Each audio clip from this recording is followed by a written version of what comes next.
जैसा कि आपको पता होगा, इग्नू ने जुलाई 2022 सेशन का री रजिस्ट्रेशन स्टार्ट कर दिया है और इस वीडियो में मैं आपको बताने वाला हूं आप ऑनलाइन मोबाइल से नेक्स्ट ईयर या फिर नेक्स्ट सेमेस्टर के लिए री रजिस्ट्रेशन कैसे कर सकते हैं। रजिस्ट्रेशन से प्रिंट आउट तक का पूरा प्रोसेस मैं आपको बताने वाला हूं, तो वीडियो को कंप्लीट देखिए ताकि आपको री रजिस्ट्रेशन करने में कुछ भी प्रॉब्लम ना हो। और अगर आप चैनल पर पहली बार आए हैं तो चैनल को सब्सक्राइब करके बेल नोटिफिकेशन को ऑन कर लीजिए ताकि इग्नू से रिलेटेड सभी अपडेट और नोटिफिकेशन आपको टाइम टू टाइम मिलते रहे। तो चलिए शुरू करते हैं। सबसे पहले आपको ये पता होना चाहिए कि अभी आप री रजिस्ट्रेशन करवाने के लिए एलिजिबल है या फिर नहीं, और उसके लिए आप ये वाला वीडियो देख सकते हैं। इसमें मैंने पूरा डिटेल में बताया है कि किसे री रजिस्ट्रेशन करना होगा और किसे नहीं करना होगा, साथ ही में री रजिस्ट्रेशन होता क्या है और इसमें आपको कितना फीस वगैरह देना होता है। उसके लिए आप ये वाला वीडियो देख सकते हैं, इसका लिंक नीचे दिया गया है। री रजिस्ट्रेशन करने के लिए आपको इस वाली वेबसाइट पर आना होगा, इसका लिंक नीचे दिया गया है। यहाँ पर भी आप चेक कर सकते हैं कि अभी आप एलिजिबल है या फिर नहीं। और जुलाई 2022 सेशन के लिए जो री रजिस्ट्रेशन का लिंक है वो यहाँ पर दिया गया है। यहाँ पर आप क्लिक करेंगे तो उसके बाद ये जो पेज है वो ओपन हो जाएगा। उसके बाद आपको क्या करना है, इसको आप मोबाइल में भी कर सकते हैं और डेस्कटॉप पर भी कर सकते हैं। सेम ही प्रोसेस रहता है। अगर कुछ चेंजेस रहता है तो आपको आगे वीडियो में मैं बता दूंगा। उसके बाद आपको क्या करना है, इस बॉक्स को टिक करना है और यहाँ प्रोसीड फॉर री रजिस्ट्रेशन पर क्लिक करेंगे। उसके बाद ये पेज ओपन हो जाएगा जिसे स्टूडेंट पोर्टल भी कहते हैं। यहाँ पर आपको अपना अकाउंट लॉगिन करना होगा, जिसके लिए आप यहाँ पर इनरोलमेंट नंबर डालेंगे और पासवर्ड डालेंगे। अगर यहाँ पर आपको पासवर्ड नहीं पता है, इससे पहले अगर आपने यहाँ पर कभी भी अकाउंट बनाया है या फिर री रजिस्ट्रेशन किया है तो आपको यूजर नेम और पासवर्ड पता होगा। यूजर नेम आपका इनरोलमेंट नंबर रहता है। अगर पासवर्ड नहीं पता है तो यहाँ से आप इसको फॉरगेट भी कर सकते हैं। और अगर आप इस पोर्टल पर पहली बार आए हैं तो आपको यहाँ पर एक न्यू रजिस्ट्रेशन करना होगा,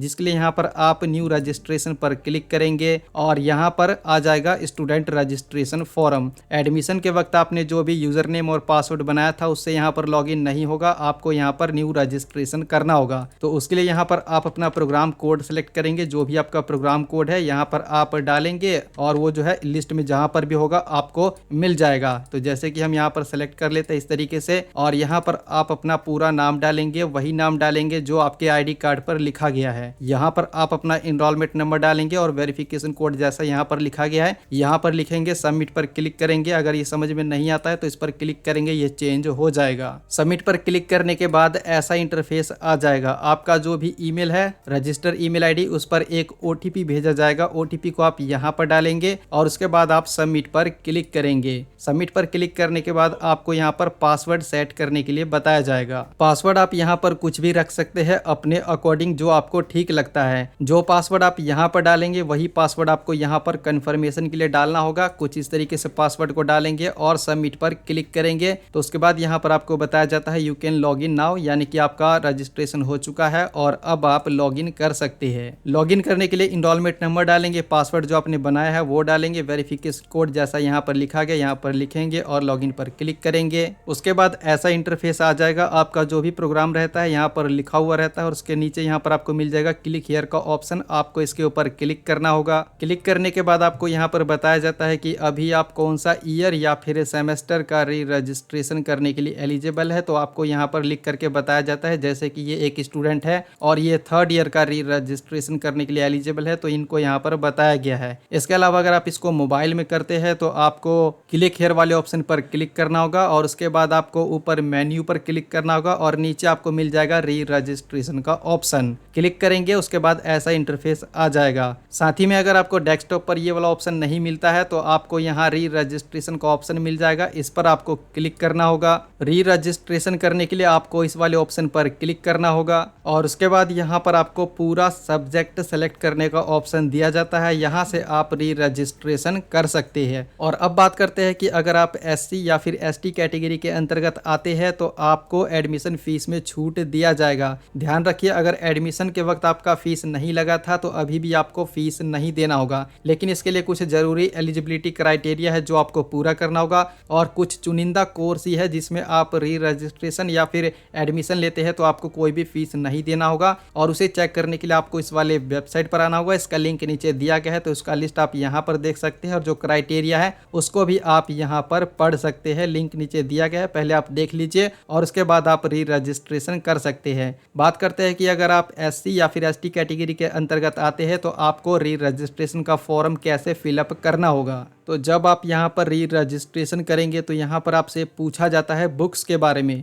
तो ये बताने के बाद आपको यहाँ पर दो और नया ऑप्शन बताया जाता है। तो यहाँ पर आपको अपना कुछ डिटेल्स देना होगा। उसके बाद आप अगर फीस में छूट पाने के लिए एलिजिबल है तो यहाँ पर आपको बता दिया जाएगा। तो ये आपको सेलेक्ट कैसे करना है इसको आप ध्यान से समझिए। सबसे पहले यहाँ पर आप क्लिक करेंगे, यहाँ पर आपसे पूछा जाता है एम्प्लॉयमेंट स्टेटस के बारे में। तो यहाँ पर आप एम्प्लॉयड या फिर अनएम्प्लॉयड सेलेक्ट कर सकते हैं। उसके बाद यहाँ पर आपसे पूछा जाता है कि क्या आप किसी सोर्स या फिर एजेंसी से किसी भी प्रकार का स्कॉलरशिप प्राप्त करते हैं या फिर नहीं। तो उसका आंसर आपको यस या नो में यहाँ पर देना होगा। नो करते हैं तो यहाँ पर आपसे एक नया ऑप्शन पूछा जाता है। यहाँ पर आपसे ये पूछा जाता है कि आप री रजिस्ट्रेशन के फीस में छूट प्राप्त करना चाहते हैं या फिर नहीं। तो यहाँ पर आपको यस या नो में आंसर देना होगा। तो इसको हम यहाँ पर यस पर क्लिक कर देते हैं, यानी कि हमें एडमिशन फीस में छूट चाहिए। तो उसके लिए यहाँ पर आपको यस पर क्लिक करना होगा। और इस तरीके से सेलेक्ट करने के बाद आपको नीचे आना होगा और सब्जेक्ट वगैरह आपको फिर से यहाँ पर सेलेक्ट करना होगा और सबमिट पर क्लिक करेंगे तो यहाँ पर आपसे कोई भी फीस नहीं लिया जाएगा और आपका जो री रजिस्ट्रेशन है वो बिल्कुल ही फ्री में हो जाएगा।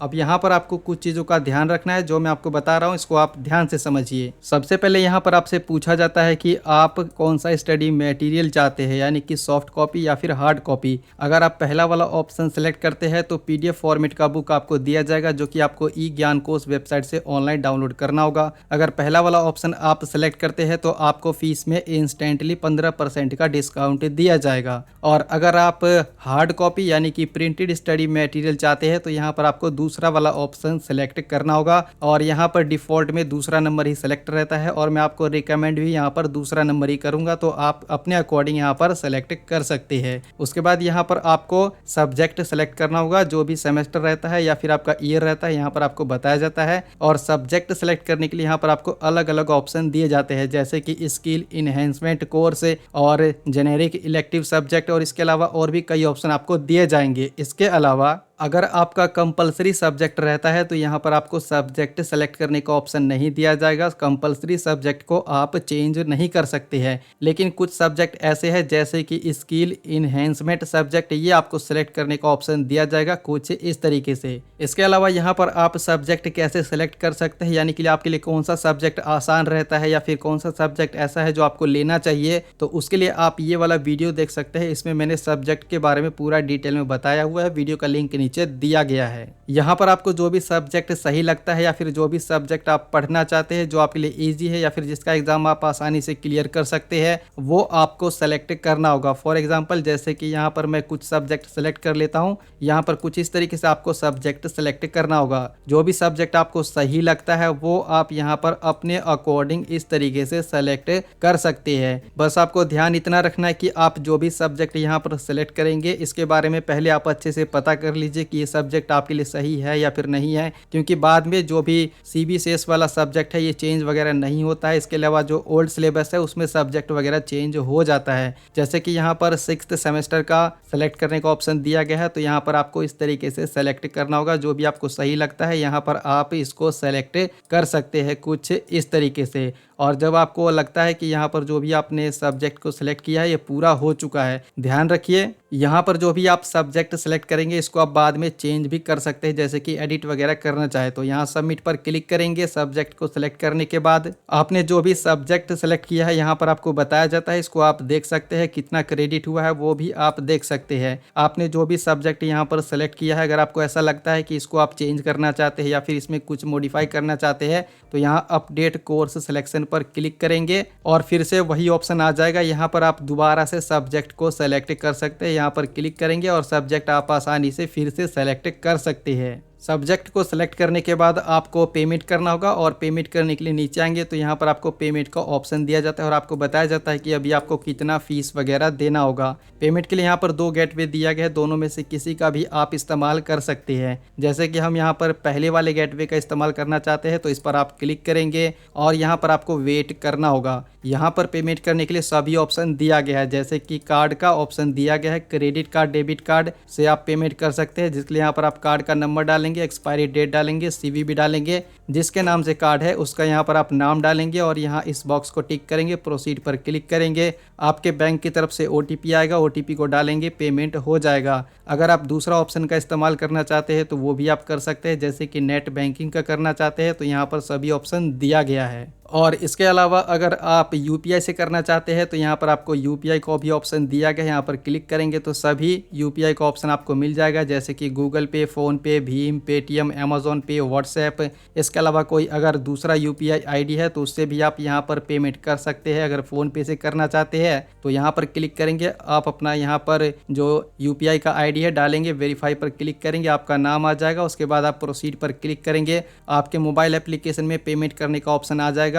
पेमेंट कर देंगे तो यहाँ पर भी आपको पेमेंट सक्सेसफुली बता दिया जाएगा। जब आप पेमेंट कर देंगे तो यहाँ पर कुछ इस तरीके से आपको बताया जाएगा कि आपका जो पेमेंट है वो सक्सेसफुली हो चुका है। और अब बात करते हैं, जब आप री रजिस्ट्रेशन कर लेते हैं तो जो आपका एप्लीकेशन फॉर्म है यानी कि जो पेमेंट स्लिप है उसको आप कैसे प्रिंट कर सकते हैं या फिर डाउनलोड कर सकते हैं। तो उसके लिए यहाँ पर आपको दोबारा से अपने अकाउंट में लॉगिन करना होगा और लॉगिन करने के बाद आपको क्या करना होगा, यहाँ आपको री रजिस्ट्रेशन का ऑप्शन मिल जाएगा, यहाँ इसके ऊपर आपको क्लिक करना होगा। उसके बाद आप नीचे आएंगे तो यहाँ पर आपको एक ऑप्शन मिल जाएगा री रजिस्ट्रेशन हिस्ट्री, यहाँ इस पर आप क्लिक करेंगे तो इस तरीके से ऑप्शन आ जाएगा। अगर आपने फीस को सबमिट कर दिया होगा तो यहाँ पर सबमिटेड लिखा हुआ आ जाएगा। एप्लीकेशन फॉर्म को प्रिंट करने के लिए यहाँ प्रिंट वाले ऑप्शन पर आप क्लिक करेंगे तो यहाँ पर इस तरीके से जो आपका एप्लीकेशन फॉर्म है वो आ जाएगा। यहाँ प्रिंट वाले ऑप्शन पर आपको क्लिक करना होगा और एप्लीकेशन फॉर्म ऐसे आ जाएगा। इसको आप डायरेक्टली प्रिंट कर सकते हैं या फिर पीडीएफ फॉर्मेट में सेव करके रख सकते हैं, जिसके लिए यहाँ पर आप प्रिंट वाले ऑप्शन पर क्लिक करेंगे और उसके बाद यहाँ पर आपको एक कोई नाम देना होगा, जैसे कि हम यहाँ पर इसको एक नाम दे देते हैं कुछ इस तरीके से, और इसको आप जहाँ पर सेव करना चाहते हैं सेव करके रख सकते हैं। तो इस तरीके से आप नेक्स्ट ईयर या फिर नेक्स्ट सेमेस्टर के लिए री रजिस्ट्रेशन कर सकते हैं। अगर इससे रिलेटेड आपका कुछ भी कंफ्यूजन है तो नीचे कमेंट बॉक्स में बता सकते हैं। वीडियो पसंद आया है तो लाइक और शेयर भी कर सकते हैं और साथ ही साथ अगर अभी तक आपने मुझे इंस्टाग्राम और ट्विटर पर फॉलो नहीं किया है तो फॉलो कर सकते हैं और इग्नू से रिलेटेड सभी अपडेट इंस्टेंटली पाने के लिए आप हमारे टेलीग्राम चैनल को भी ज्वाइन कर सकते हैं। सभी का लिंक नीचे दिया गया है। तो मिलते हैं अगले वीडियो में। Thanks for watching this video.